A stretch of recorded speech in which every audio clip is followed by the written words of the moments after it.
Tonight at 10, the Chancellor defends his tax rises, saying a healthy post-pandemic economy required tough measures. At the Conservative Party conference, Rishi Sunak warned that more borrowing to balance the books would be immoral. There can be no prosperous future unless it is built on the foundation of strong public finances. I have to be blunt with you. Our recovery comes with a cost. He was speaking as the army began deliveries of fuel to ease the petrol crisis in parts of the southeast. We'll be analysing the Chancellor's speech as more households count the rising cost of living. Also tonight, millions around the world are forced offline as a network blackout hits Facebook, WhatsApp and Instagram. The Tory party donor involved in a Russian corruption scandal. We have a special report. And feeling the heat, the Nobel Prize winners who worked out how our bodies respond to warmth and touch. And coming up in the sport on the BBC News channel. Welcome back, Claudio. Watford appoint Ranieri as their new manager after sacking Xisco Munoz on Sunday.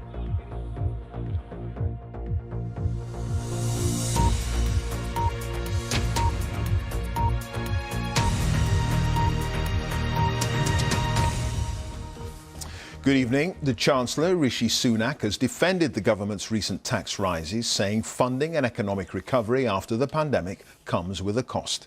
He also said taxes could only be cut when the public finances are on a sustainable footing, and borrowing more money would be immoral. The comments came in his first speech to a Conservative Party conference in person as Chancellor, where he also said Brexit is in the long-term interests of the UK despite challenges. Our political editor Laura Koonsberg has more from Manchester. You're not going to get in there. We need this area clear. So can people start moving, please? No one wanted to give up a place in the queue. They're not listening. They weren't listening because they wanted to hear. Move everybody this way, please. Standing room ran out for the Chancellor, who let go of the purse strings during the pandemic. Emerging today to remind this crowd his instinct is not to tax or spend. Just borrowing more money and stacking up bills for future generations to pay is not just economically irresponsible, it is immoral. And whilst I know tax rises are unpopular, some will even say unconservative, I'll tell you what is unconservative. Unfunded pledges, reckless borrowing and soaring debt. But coming out of the COVID emergency has put new strains on the economy everywhere. The changes of Brexit have brought pressure too. We are facing challenges to supply chains, not just here, but right around the world. But tackling the cost of living isn't just a political soundbite. It's one of the central missions of this Conservative government. But making ends meet is getting harder for so many people. Like Leslie, she works at Manchester College, but paid £5 to join this community grocer. Like Michelle, that means she can fill a basket for £3 a week. Right. This unusual kind of shop only opened a year ago. Its 10th branch is coming any day. The government needs to be looking at no, the not real at all. world I wouldn't expect that. and the real people that suffer if there isn't a meal on the table. It doesn't matter how many hours you work, it's not just about your food shop. You've got all your other aspects of a shop, you know. You've got like your mortgage payments, you've got rent payments, you've got gas, electric. Come to the end of the month, you're lucky if you've got any money left. One cabinet minister told me the government's walking a tightrope when it comes to people and the public finances being able to pay their way. And Rishi Sunak's future will be shaped by whether he can hold his balance. At just the moment when it feels like we've done enough, we must not stop. Now is the time to show them that our plan will deliver, and now is the time, at last, at long last, to finally turn to the future. Thank you. Maybe it was a down payment on his own political future, trying to reassure the rank and file he's a low-tax Tory. But it might get much harder in the coming months to reassure the crowd outside that the Tories are really on their side. Until your party took my job off me. Just as Jacob Rees-Mogg was confronted today, ministers can't turn their faces away. Even the most polished political script can be written in a moment by what happens in the real world outside. Laura Kunsberg, BBC News, Manchester. Well, while the Chancellor has admitted that supply chain problems in the UK are likely to continue until Christmas, military personnel have begun trying to tackle one aspect of the resulting shortages, delivering fuel. While there's been a big improvement across much of the country, petrol stations in London and the South East are still running low on supplies. Our economics editor Faisal Islam has been assessing the economic backdrop to the Chancellor's conference speech. This is the military, not as we're used to seeing them, helping out in petrol distribution, even as there are wider post-lockdown supply chain challenges across the globe. These scenes are unique to Britain. For the government, alongside some new visas for drivers, this is an example of what the Chancellor refers to as whatever it takes to deal with the problems in getting goods to market normally. The latest figures show there has been a marked improvement across the UK, except in London and the South East, where the petrol situation remains challenging, but the underlying haulage driver issue also remains. It's all very well saying improved pay and conditions. Next week Boris will be whinging and whining that inflation has gone crazy because everybody's paying twice as much for their drivers as they were 6 months ago. The Chancellor's speech did not contain any big new announcements. He'll have the chance to do so at this month's budget. The entire thrust of economic policy now seems to be about trying to raise wages.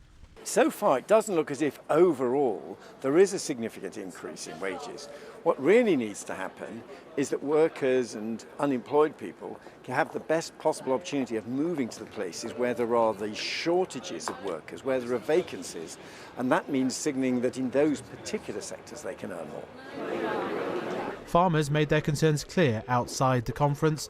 Yesterday, the PM played down the prospect of a possible mass cull of pigs that farmers have blamed on a post-Brexit worker shortage. We don't want to see consumers short of food and not being able to access high-quality British food. And we don't want to see farmers and growers going out of business because they cannot get their food to market.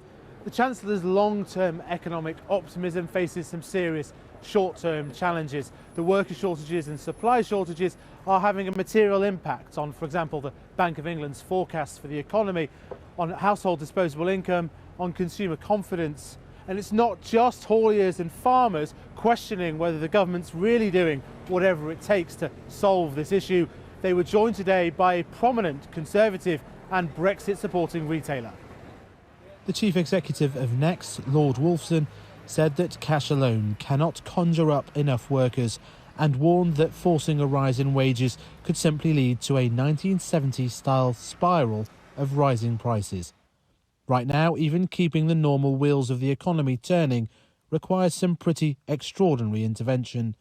The path to the Chancellor's high-tech, high-wage future may take some time. Faisal Islam, BBC News. Hundreds of millions of people around the world using some of the most popular social media sites, Facebook, Instagram and WhatsApp, have been forced offline in a major global blackout. It's one of the longest outages, already lasting several hours, and Facebook's share price has plummeted by nearly 5%. It's not known what's caused the problems or when they'll be fixed. Our Consumer Affairs correspondent Coletta Smith has the full story. It's a trilogy of companies with one owner, and this afternoon it was the same message about them all. Facebook is down, Instagram isn't working, and WhatsApp went down too. The fact that all three companies have been impacted suggests that it's something right at the heart of that social media giant that's gone horribly wrong. Facebook has servers everywhere, all over the world, to ensure that the service it delivers is of course, optimized and is a good service to the users. So the fact that it's global suggests that it's not a problem with its server system. It could well be a problem at the heart of the technological engine that runs all those servers. Many within the tech industry think it's a problem with the domain name system. That's effectively the internet's address book, and something has been wiped at Facebook, so when you click an app or type the name, users aren't being sent anywhere. Yeah, it's been a bit of a nightmare us trying to find each other. Yeah, had to go back to text. I'm so glad it's out, and I think the world would be a much better place if it doesn't come back on. It's been really annoying. Obviously, I haven't been able to contact my mum because she lives in India and we're not texting and calling. WhatsApp is rapidly replacing texts and regular calling, particularly in the developing world, as a much cheaper way to communicate. And millions of small companies here and around the globe depend on Facebook to conduct their entire business. Today's outage is huge in scale, but similar events have happened before. In July, problems with the domain name system meant that Airbnb, HSBC Bank and PlayStation were among a raft of sites to go down for hours. But today, with the biggest social media players down, other platforms like TikTok and Twitter are seizing their moment in the limelight. Coletta Smith, BBC News. Let's get more from North America business correspondent Michelle Fleury, who's in Boston. Michelle, this outage, it's gone on for quite a few hours now. It well and truly has broken the internet. Yeah, I mean, we think this outage has gone on for, around 5 hours at this point. Now, look, they happen from time to time, but typically these problems are fixed very quickly. So an outage this long is highly unusual. And there are going to be many frustrated people tonight, in part because billions of people use these services. Facebook has nearly 2 billion daily users. Instagram, I think, has nearly 1 billion. The damage to the company was reflected in the share price, which closed down nearly 5%. But even at the start of the day, it was already lower because Facebook has been hit by a series of damning reports from a whistleblower accusing the company of prioritising profits over misinformation and the health and safety of teens. Now, that whistleblower, Frances Haugen, is due to appear before lawmakers on Tuesday to testify about Facebook's impact on teens. We've already heard one senator compare Facebook to big tobacco in the way that they draw in teenagers and cause them harm. So a bad week already for this company. OK, Michelle, thank you. Michelle Fleury there live in Boston.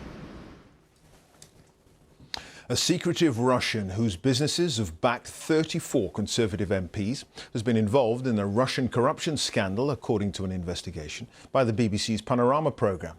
Leaked documents show that the former oil executive Viktor Fedotov secretly benefited from an alleged £4 billion fraud. His lawyers told the BBC there is no evidence whatsoever that Mr. Fedotov behaved improperly. The revelations came from the Pandora Papers, a leak of 12 million offshore documents. Richard Bilton has the full story. These are the beaches of Eastenders. A Russian businessman has big plans for them. France is 100 miles across the Channel. Now, later this month, the UK government will decide whether or not to approve an ambitious plan to link the two with an underwater energy and communication cable. The £1 billion scheme would be built by Aquind, a company owned by Viktor Fedotov. It's controversial because his businesses have given the Conservatives £740,000, including donations to 34 Tory MPs. The reason this matters is that Aquin wants to lay a power cable under the Channel. You have to ask yourself why, in those circumstances, Aquin feels it needs to go to such elaborate efforts and spend such money and so much time to get access to the Conservative Party. Working with the International Consortium of Investigative Journalists and The Guardian, Panorama has found out how the man behind the plan made a fortune. The total length of our trunk pipelines is over 68,000 kilometers. Documents show how Mr. Fedotov and two managers of Transneft, the Russian state oil pipeline firm, secretly owned a company that was awarded Transneft contracts. It has previously been alleged in Russia that the company was paid huge sums for work that was never done. Now the files show how profits from the Transneft contracts were pushed through offshore companies to secretive trusts controlled by Mr. Fedotov and the two other men. It looks like they siphoned off more than $100 million from Transneft.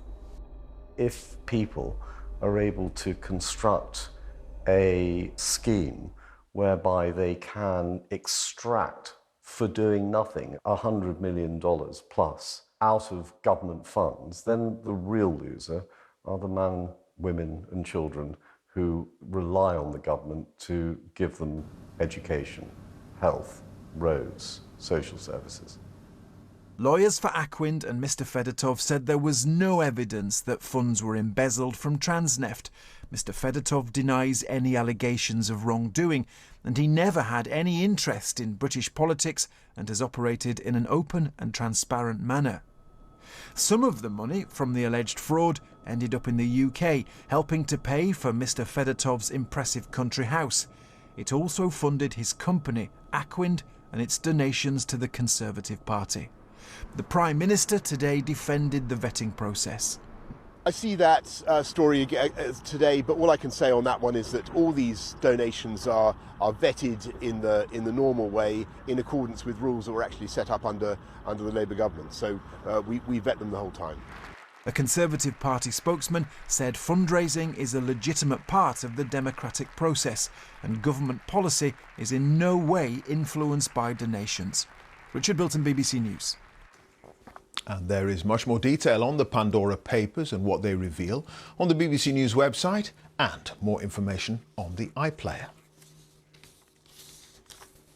Now, the government's latest coronavirus figures show there were 35,077 new infections recorded in the latest 24-hour period, meaning an average of 34,160 new cases were reported per day in the last week.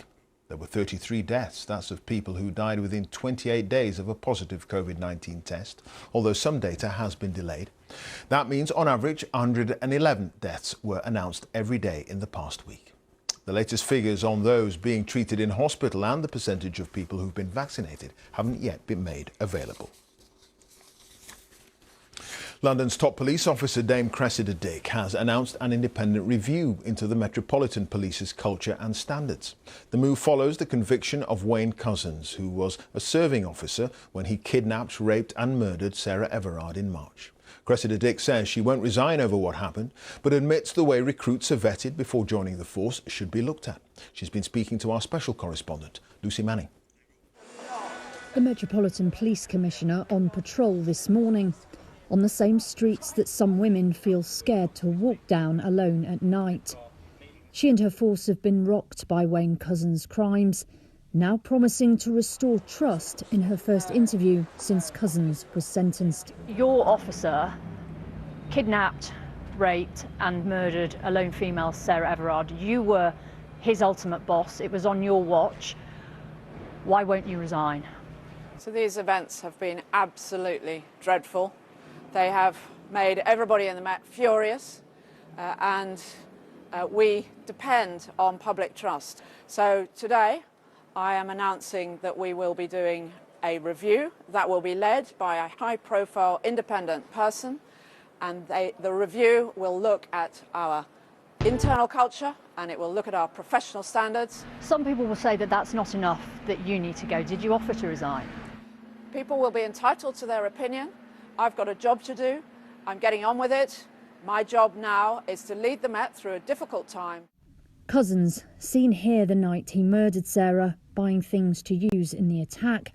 But could he have been stopped days earlier when the Met were investigating 2 incidents of indecent exposure? We have an independent Office of Police Conduct investigation. There's one thing I do want to say, which is that as far as I am aware, and this needs to be assured by the IOPC, at no stage during an investigation into an indecent exposure was a police officer identified. But how did Couzens join the Met's firearms unit when there had been a previous allegation of indecent exposure when he worked as an officer in Kent 6 years ago? What went wrong on vetting? So in terms of vetting, I think the public will rightly be very concerned.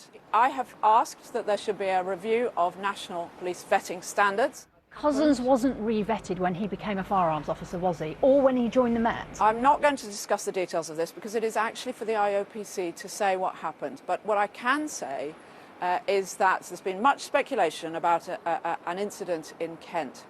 No police officer was arrested, charged, convicted at all.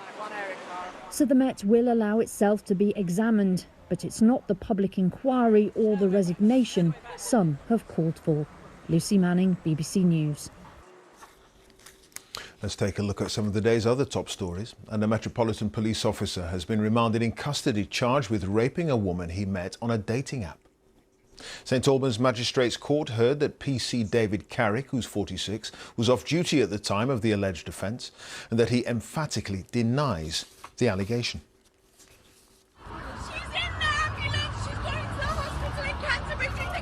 Insulate Britain protesters have again been confronted by angry drivers as the group blocked more roads in London. 38 of the climate change activists were arrested near the entrance to the Blackwall Tunnel during the morning rush hour. It follows recent protests on the M25 and the M4. London Ambulance Service has issued a plea asking protesters to let their crews pass. A 31-year-old nurse has pleaded not guilty to murdering 8 babies at a hospital in Chester. Lucy Letby appeared at Manchester Crown Court via video link, where she also denied 10 counts of attempted murder at the Countess of Chester Hospital between 2015 and 2016. Her trial is due to begin next October. Ministers are considering whether to reduce the threshold at which graduates must begin to repay their student loans. Currently, anyone earning just over £27,000 a year starts to pay their debt. But with just 25% of students expected to pay off their loan in full, the government is looking at proposals for the future funding of universities in England. Our education editor, Branwen Jeffries, has been talking to students in Staffordshire. Growing up in Stoke, few go from school to university, half the rate of wealthier southern England, even though most graduates earn more. Students starting at Staffordshire will all pay fees of more than £9,000, from engineers who will earn high salaries to digital artists like Vincent in his final year, who doesn't think graduates should start repaying earlier. Computer science and engineering are pretty popular subjects, so I mean, I think they're okay to maybe pay that share, but then, you know, for more of the creative fields, it can definitely be a lot more demanding, again, because our salary is so low starting out. Emma should get work straight away in forensics, but says graduates need a bit of leeway in the first few years. There's so much stress surrounding that because you need to pay rent, you need to pay the bills, you need to pay for food, you might have a car, insurance, and then on top of that you need to pay your loan. And now at this point, obviously you don't need to think about that until you earn 27k a year, which is a decent amount of money a year. Today's students will repay their loans for 30 years after they graduate. How much they repay will depend on how much they earn. And at the end of those 30 years, we all pick up the bill for the unpaid loans, whether we went to university or not. And that taxpayer's share of student loans has now reached more than 50% of the total value. When earnings hit just over £27,000, graduates repay 9% of income above that threshold. If it was lowered to 21 or 23,000, as some suggest, that would mean they start repaying sooner and repay more. Our employability. The Vice-Chancellor tells me it would penalise students getting a degree later in life. If they're already paying for a family and paying for a mortgage, can they afford to start repaying their student loan as early as they might have to? And so there are challenges there, but there may be a balance we could have. We've been saying for some time now that maintenance grants are really important. Despite the debate about cost, more students have chosen to sign up in England this year. Branwen Jeffries, BBC News, Staffordshire. 2 American scientists who discovered how our bodies sense the warmth of the sun or the feel of a hug from a loved one have won the Nobel Prize for Medicine. David Julius and Ardem Patapoutian used very spicy chilies to identify the senses that enable the body to feel heat and pressure, which could lead to new ways of treating pain. James Clayton has more details from California. The challenge that we set out to solve in the lab was to understand the molecules and signaling pathways that underlie our sense of touch. Professor David Julius and his team set out to better understand how we interact with the world, from a morning coffee to a hug from a loved one. You might think it's pretty obvious when a cup of coffee is too hot or a drink is too cold, but scientists haven't actually understood fully how we experience those sensations. And that's why this research is deemed to be so important. Not only does it improve our understanding, but it could have huge implications for how we manage pain. Researchers investigated that burning sensation we feel from eating a hot chili pepper. They discovered a specific type of receptor, a part of our cells that detects the world around them, that responds to pain. Touch is one of the 5 senses, but it does something very special because most cells in our bodies communicate through chemicals, and yet these touch neurons have to sense physical stimuli such as pressure and temperature, and in a way transform this information into chemical signal that cells can understand. And no one really knew how this happened. Places like San Francisco are in the grip of an opioid crisis. More people died in this city of drugs overdoses than of COVID last year.